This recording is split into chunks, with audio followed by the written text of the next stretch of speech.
নামাজ পড়ছেন আল্লাহর জন্য নয়, মানুষ আপনাকে প্রশংসা করে। আপনি ইমাম সাহেব, আপনার কেরাত ভালো হলে চাকরি থাকবে না, আপনার রুকু ঠিক মতো, সাজদা ঠিক মতো না হইলে আপনার চাকরি থাকবে না। আপনি আমার মাওলার জন্য কেরাত করেন নাই, মাওলার জন্য রুকু করেন নাই, মাওলার জন্য সেজদা করেন নাই। যদি আমার মাওলার জন্য সেজদা করতেন, রুকু করতেন, তাহলে আপনি রুমের মধ্যে কাকে সেজদা করছেন? ওই রুমের মধ্যে কাকে রুকু করছেন? ওই রুমের মধ্যে কার জন্য কেরাত তেলাওয়াত করছেন? তাই দুই নামাজের মধ্যে কেন পার্থক্য? কারণটা কোথায়? একদিনও চিন্তা করছেন? একদিনও চিন্তা করেন? একদিনও চিন্তা করেন না। ইমাম গাজালি রহমাতুল্লাহ আলাইহি যখন তাসাউফের কিতাব পড়ার পরে কসম করছেন, আমি কোনোদিন মুনাজারা করব না, কসম করছেন। আজকে আমরা কাউকে কাউকে ঠকাবার জন্য এলেম অর্জন করি। আমার সামনে সবাই মাথা নত করবে, এর জন্য এলেম অর্জন করি। তোর গোটা এলেম বরবাদ, গোটা এলেম বরবাদ। এই এলেমে কোনো কাজ নাই, কোনো কাজ নাই। এর জন্য খুব ভালো মতো বুঝিয়া শুনিয়া মাওলার কবরে যাইতে হবে। কেন বয়ান করতেছি, কেন বয়ান শুনি, আমি কেন দান করি, আমি কেন রুকু করি, আমি কেন সাজদা করি, আমি কেন তেলাওয়াত করি, আমি কেন জিকির করি, আমি কেন এই কাজটা করি। ইন্না সলাতি ওয়া নুসুকি ওয়া মাহইয়াই ওয়া মামাতি লিল্লাহি রাব্বিল আলামিন। আমার জানি ইবাদত, আমার মালি ইবাদত, আমার বাঁচিয়া থাকা, আমার মৃত্যুবরণ করা, আমার বয়ান করা, বয়ান শোনা, আমার স্ত্রী, আমার শিশু, আমার সন্তান, আমার ব্যবসা, আমার বাণিজ্য, আমার রাজনীতি, আমার অর্থনীতি, আমার সমাজনীতি, আমার পোশাক পরা এবং পোশাক থেকে বিরত থাকা, সব কিছু কার জন্য? সব কিছু আমার মাওলার জন্য। এ আমার যুবক বাবারা, তোমরা যারা আওয়ামী লীগ করো, বিএনপি করো, জাতীয় করো, জাসদ বাসদ কমিউনিস্ট করো, আমার উপরে রাগ করিও না। যদি আল্লাহ পাক প্রশ্ন করে এই সময় কেন ব্যয় করছো, কি জবাব দিবা? এর পিছনে কেন হারছো, কি জবাব দিবা? এই নেতাকে কেন মানছো, কি জবাব দিবা? হ্যাঁ, ইয়া আইয়ুহাল্লাযীনা আমানুত্তাকুল্লাহা ওয়াল তানজুর নাফসুম মা কদ্দামাত লিগাদিন ওয়াত্তাকুল্লাহ। ইয়া আইয়ুহাল্লাযীনা আমানুত্তাকুল্লাহ, হে মুমিনরা কাকে ভয় করো? ওয়াল তানজুর নাফসুম মা কদ্দামাত লিগাদিন ওয়াত্তাকুল্লাহ। প্রত্যেকটা মানুষের চিন্তা করা উচিত, আগামী কিয়ামতের ময়দানে আল্লাহর সামনে দাঁড়িয়ে হাজিরা দেওয়ার সময়, আল্লাহর সামনে হিসাব দেওয়ার সময় দুনিয়ার থেকে অগ্রিম কি কি প্রেরণ করলো, কত নামাজ, কত রোজা, কত হজ, কত যাকাত, কত ইবাদত, কত নেক আল্লাহর কাছে পাঠাইছে, কত তওবা করছে। খবরদার, আত্তাকুল্লাহ, আল্লাহকে ভয় করি। ইন্নাল্লাহা খাবীরুম বিমা তা'মালুন, ইন্নাল্লাহা খাবীরুম বিমা তা'মালুন। তোরা যা কিছু করো,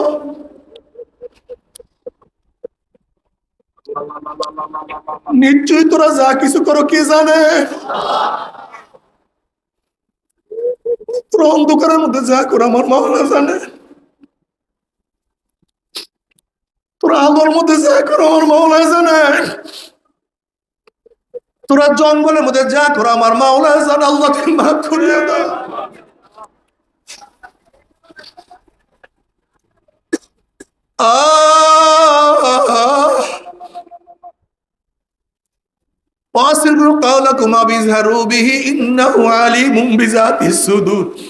যা প্রকাশ করো, যা গোপন করো, অন্তরের মধ্যে যা পরিকল্পনা করো, সব আমার মাওলা জানে। এজন্য ওমর ইবনে খাত্তাব রাদিয়াল্লাহু আনহু বলেন, হাসিবু ক্বাবলা আন তুহাসাবু। এ গোটা দুনিয়ার মানুষ, তোমার কাছে হিসাব নেওয়ার আগে তুমি তোমাকে হিসাব নাও। ও যুবক বাবা, ও আমার ভাই, ও আমার ছেলে, ও আমার বন্ধু, আমার মুরব্বী, আমার পর্দার মা বোনেরা, আল্লাহর সামনে দাঁড়াই হিসাব দেওয়ার জন্য কি জোগাড় করছো?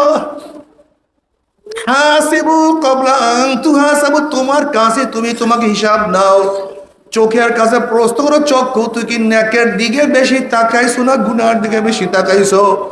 ওরে কান, তুই কি নেকের আওয়াজ বেশি শুনছো না গুনার আওয়াজ বেশি শুনছো? ওরে জবান, তুই কি নেকের কথা বেশি বলছো না গুনার কথা বেশি বলছো? ওরে হাত, কত মদ স্পর্শ করছো? ওরে হাত, কত গাঁজা সেবন করছো, কত জুলুম করছো, কত খুন, কত ঘুষ, কত সুদ হাত দিয়া ধরছো? ওরে হাত অন্যায় ভাবে কত মহিলার গায়ে হাত লাগাইছো, ওরে হাত কত কবিরা গুনাহ করছো, ওরে পাও তুই নেকের দিকে বেশি আসছো না গুনার দিকে বেশি আসছো? ওরে গুনাহ যা করছো তওবা করতে পারছো কি পারো নাই? আমার যা তওবা করছো আমার মাওলায় মাফ করছে কি করে নাই? খবরদার হিসাব নিকাশ না মিলাইয়া তো মাওলার কবরে যাইও না। আল্লাহ বাবারে খবরদার, যদি হিসাব নিকাশ মিলায় কবরে যাইতেই পারো। যে ছেলে পরীক্ষার হলে ঢোকার আগে নিজেকে নিজে পরীক্ষা নেয়, 1 নাম্বার প্রশ্ন জানি, 2 নাম্বার আমার ভালো ইয়াদ আছে, 3 নাম্বার আমার খুব ভালো জানা আছে, 4 নাম্বার আমি ভুল করব না, 5 নাম্বার অনেক আগের থেকে আমি পড়াশোনা করছি, সমস্ত প্রশ্নের জবাব দিয়ে দিবে। ঠিক হিসাব নিকাশ মিলে যাওয়া মাওলার কবরে যাবে। জনাবে মুহাম্মদুর রাসূলুল্লাহ সাল্লাল্লাহু আলাইহি ওয়াসাল্লামের রওজা মুবারকের সাথে সুরাত হয়ে যাবে, রাস্তা হয়ে যাবে। এবার প্রশ্ন শুরু করবে, মান রব্বুকা, প্রশ্নের জবাব জানে, ওমা দীনুকা, জবাব জানে, কাল মান হাজার রাজুল, চেনো ওই ব্যক্তিকে, চেনো ওই ব্যক্তিকে।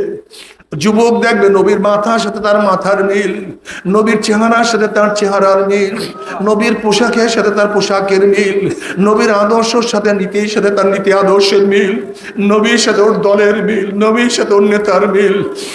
অমনি বলবে ও যে আমার নবী জনাবে মুহাম্মদুর রাসূলুল্লাহ সাল্লাল্লাহু।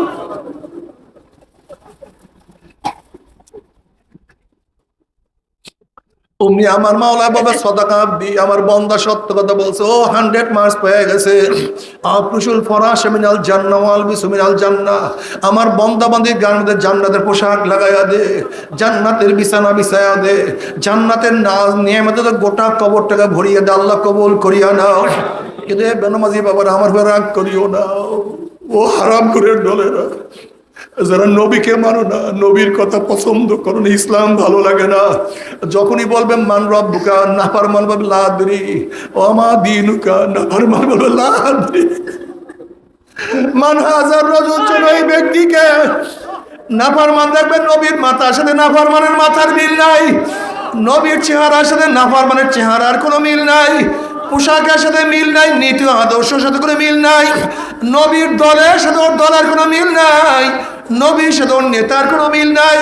অমনি নাফরমান বলবে হা হা লা আদরি, আমি ওনাকে চিনি না, ওনার সাথে আমার কোনো সম্পর্ক নাই। অমনি আমার মাওলা বলবে কাযাবা আদুগুল্লাহ, আমার দুশমন মিথ্যা কথা বলছে, এ কবরের মাটি চাপ দেয়। অমনি কবরের 2 পাশের মাটি এত জোরে চাপ মারবে, চাপের শুনে এক পাজরে হাঁটি আর এক পাজরে লাগাইয়া ফেলাইবে। এ ফেরেশতারা কবরের মধ্যে আগুন ধরাইয়া দেয়, অমনি গোটা কবরটা আগুনে পুড়িয়ে যায়। এসব জড়াইয়া দাও, অমনি 99 শাহবাসিয়া নাফরমানকে প্যাঁচ মারবে, আল্লাহ মাফ করিয়া দাও। বাবার সহ্য করতে পারবি? ওই আযাব তো কেউ সহ্য করতে পারবো না। আল্লাহ তুমি আমাদের সবাইকে বুঝ দিয়া দাও, আল্লাহ দিনের বুঝ দিয়া দাও, তোমার নবীকে নেতা মানার তৌফিক দিয়া দাও। ও আমার যুবক বাবারা, তুমি ভাবছো আর একটু বুড়া হইয়া নেই, আর একটু বুড়া হইয়া নেই, একটু বুড়া হইয়া নেই। বাবারে তুমি কিন্তু এখন এবার ঈদের পরে বাড়িতে যাওয়ার সময় কত মানুষ রোড অ্যাক্সিডেন্ট হয়ে দুনিয়া থেকে বিদায় হয়ে গেছে, কত মানুষ বিদেশে গেছে কামাই করার জন্য, লাশ হইয়া ফিরিয়ে আসছে। আল্লাহ আমার যুবক বাবারা, আমার মুরব্বী বাবারা, দুনিয়ার কাজ বারবার করা যায়, কৃষিকাজে একবার লস খেলে বারবার কৃষি করিয়া লাভ করার আশা করা যায়। দুনিয়ার ব্যবসায় একবার লস খেলে বারবার ব্যবসা করিয়া লাভ করার আশা করা যায়। আজকে দুনিয়ার মামলায় ম্যাজিস্ট্রেট করে হারলে, জজ করে আপিল করিয়া, জজ করে হারলে, হাইকোর্টে আপিল করিয়া, হাইকোর্টে হারলে সুপ্রিম কোর্টে আপিল করিয়া যে তার আশা করা যায়। কিন্তু খোদা না খাস্তা, খোদা না খাস্তা, খোদা না খাস্তা, মৌয়াতের মামলায়, কবরের মামলায়, কিয়ামতের মামলায়, ওই মিজান পুসরাতের মামলা যদি একবার স্লিপ কাটিয়া যায়, আর তো দ্বিতীয়বার আপিল করা যাবে না। আল্লাহ বাবারে মৌয়াতের মামলা একবার, দ্বিতীয়বার আর কোনো মামলা নাই, কেস নাই। কবরে যাওয়ার চান্স একবার, দ্বিতীয়বার আর কোনো চান্স নাই। আল্লাহ তুমি আমাদের সবাইকে মাফ করিয়া দাও। এরপরে কিয়ামতের ময়দান তুমি কি দেখো না, বর্তমানে গরমে আমরা টিকতে পারি না, অথচ পানি, বাতাস, ছায়া, 9,30,00,000 মাইল দূরের সূর্য, এই 9,30,00,000 মাইল দূরের সূর্যের গরমে ছায়া ঘেরা দুনিয়া, ঠান্ডা দুনিয়া, পানিযুক্ত দুনিয়াতে টিকতে পারি না। কিয়ামতের মধ্যে আল্লাহ পাক রব্বুল আলামিন এত উঁচা সূর্যটাকে এক হাত বা সোয়াদ মাথার উপর উপর করে ফালাইয়া দিয়া আল্লাহ পাক ডাক দিয়া, সূর্য তোর মধ্যে যত গরম আছে সমস্ত গরম সারিয়া দে, নাফরমানরা বুঝুক আমি মাওলা কেমন। সূর্য মাওলার হুকুম ভাই এমন ভাবে গরম দেওয়া শুরু করবে, সূর্যের গরমে মাথা টানা টাস টাস করে ফাটিয়া যাবে, মগজ ভাতের মধ্যে উতলে থাকবে না, কেমন মুখ দিয়া মগজ গলিয়া গলিয়া পড়তে থাকবে সূর্যের গরমে। কিয়ামতের ময়দান পুরিয়া কাদ্দিহান, লাল চামড়ার মতো হন হন করতে থাকবে, মানুষ দাঁড়াইতে পারবে না, মানুষ শুধু লাফাইতে থাকবে। আল্লাহ তুমি মাফ করিয়া দাও। হুশ নাই। ওইদিকে জাহান্নামের আওয়াজে কিয়ামতের ময়দান থর থর থর থর করে কাঁপতে থাকবে। এক একটা জাহান্নামের গলার মধ্যে 70,000 শিকাল লাগানো হবে, এক একটা শিকালের মধ্যে 70,000 ফেরেশতারা থাকবে। ওই ফেরেশতারাও জাহান্নাম ধরিয়া রাখতে পারবে না, জাহান্নাম এক একটা হেসকি মারবে, অমনি সব সামনে ধরবার। আল্লাহ মাফ করিয়া দাও।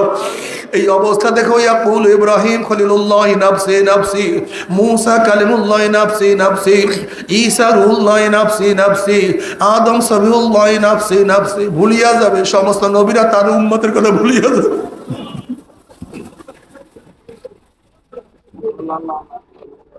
আল্লাহ পাক কালামে পাকের মধ্যে বলেন, ইয়াউমা ইয়াফিরুল মারউ মিন আখিহি ওয়া উম্মিহি ওয়া আবিহি ওয়া সাহিবাতিহি ওয়া বানিহি।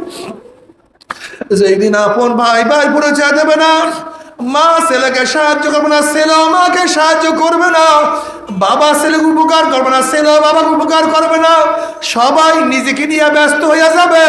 এই মুহূর্তে জনাব মুহাম্মদুর রাসূলুল্লাহ সাল্লাল্লাহু আলাইহি ওয়াসাল্লাম সিজদায় পড়ে বলবে, মাওলা তোমার ইজ্জত ও জালালের কসম খেয়ে বলতে আছি, আজকে ওই জাহান্নাম তোমার একটা উম্মতকেও খাইয়া ফেলাও, আমি কিন্তু তোমার হাবিব জান্নাতের মধ্যে ঢুকবো না।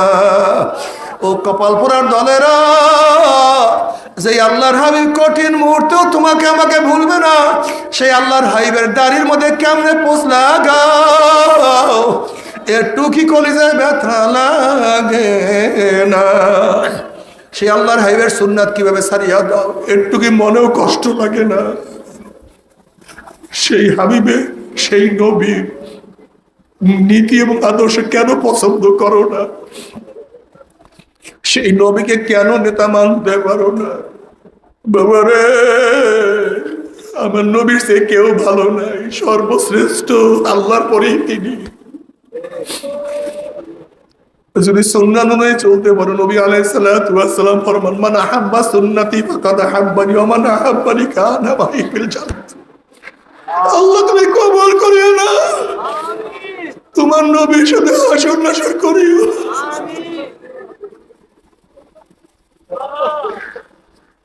তোমার নবী যেন আমাদেরকে চিনতে পারে সেই ব্যবস্থা করিয়া দিও। বুখারীর মধ্যে রওয়ায়াত আছে, নবী আলাইহিস সালাতু ওয়াস সালাম কিয়ামতের ময়দানে উম্মতকে ডাকবে, আমার উম্মতরা, ও উম্মতরা, আমি তোদেরকে এক পেয়ালা হাউজে কাউসারের পানি পান করে দেব। মান শারিবা লাম ইয়াজমা বাদা, যেই ব্যক্তি এক পেয়ালা হাউজে কাউসারের পানি পান করবে, 50,000 বছরের মধ্যে আর পানির পয়সা লাগবে না। আল্লাহ তোমার হাবিবের পবিত্র হাতে এক পেয়ালা হাউজে কাউসারের পানির ব্যবস্থা করে, এক পেয়ালা হাউজে কাউসারের পানির ব্যবস্থা করে।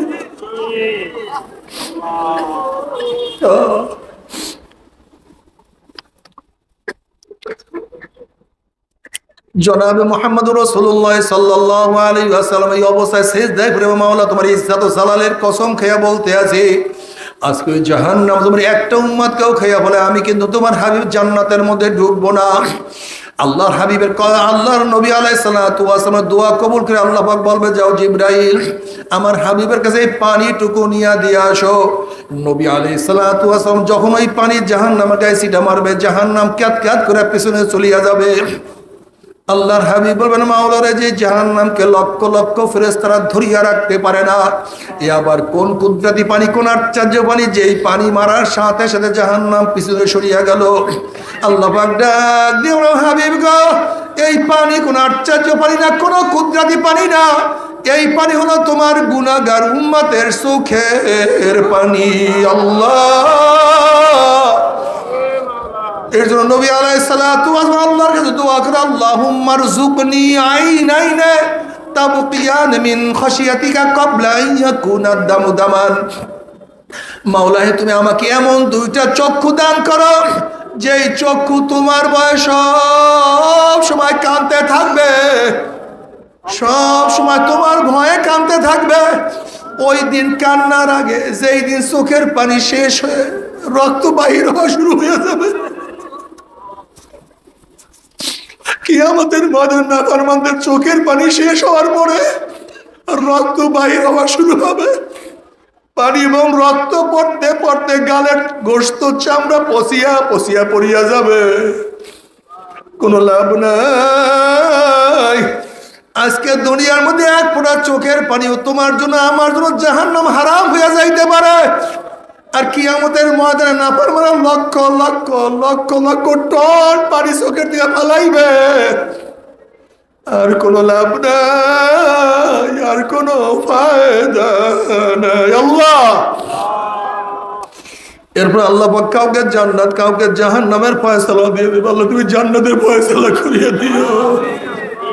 আল্লাহ,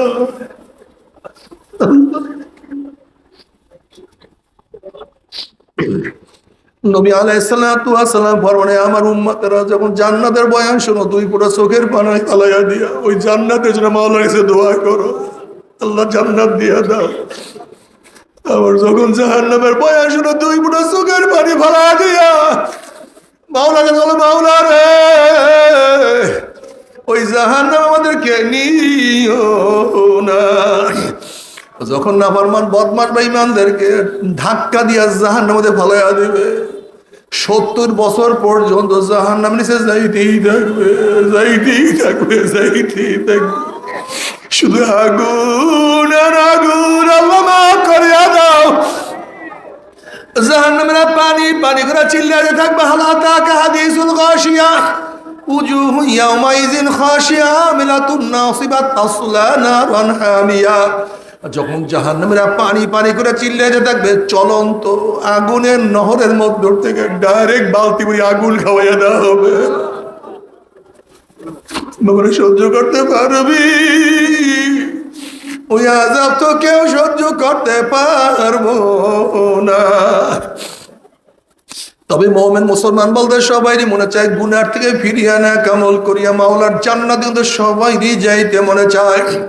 গুনাহ নিয়া মাওলার জাহান্নামে কাউরে কিন্তু যাইতে মনে চায় না। কিন্তু কেনই বা আমরা নেক আমল করতে পারি না, কেনই বা গুনার কাম ছাড়তে পারি না? এর মূল কারণ হলো আপনার এবং আমার পিছনে নফস এবং শয়তান লাগিয়া রয়েছে। এই নফস এবং শয়তান থেকে ফেরার জন্য যে কোনো একজন হক্কানি আল্লাহর ওলির হাতে হাত দিতে হবে রে বাবা। খবরদার, বর্তমান জমানায় পীর মুরিদের নামে ভেজাল, ব্যবসা, দলাদলি, হিংসা, হাসাদে পরিণত হয়ে গেছে। সমস্ত আল্লাহর ওলির একমত যেই পীরের 5 জন মুরিদের মধ্যে কম পক্ষে 3 জনকে দেখবা আলহামদুলিল্লাহ সুন্নাত মাফিক আমল আকলাক মজবুত হয়ে যাইতে আছে, গুনার কাম ছাড়তে আছে, নেকের আমল ধরতে আছে, কলব নরম হইয়া চোখে পানি আসতে আছে। বিরিক্তর নাম কি, ফলে পরিচয়। আমি চরমনায় বুঝি না, চরমনার দাওয়াত প্রশংসা প্রচার প্রসার করার জন্য আসি রে বাবা। চরমনায় যাওয়ার তোমার কোনো দরকার নাই, কোনো দরকার নাই, কোনো দরকার নাই। তুমি যার কাছে গিয়া পারো গুনার কাম সারো, নেকের আমল ধরো, কলব নরম করিয়া চোখে পানি নিয়া মাওলার কবরে যাইও। যেরকম দুনিয়ার ঘরে আগুন লাগলে পানি সারা নিবানো যায় না, ঠিক তদ্রূপ তোমার এবং আমার গুনার দ্বারা যেই জাহান্নামের আগুন জ্বলিয়া রইছে, চোখের পানি ও সারা কিন্তু জাহান্নামের আগুন নিবানো সম্ভব না। কাজী বাবা আমার জন্য দোয়া চাই, আমিও দোয়া করি, সবাই সবার জন্য প্রাণ খুলিয়া দোয়া করো, যেন কিয়ামতের ময়দানে আমরা সবাই গলাগলি বাঁধি একসাথে মাওলার জান্নাতে যাওয়ার তৌফিক দিয়া দেয়। আল্লাহুম্মা আমিন।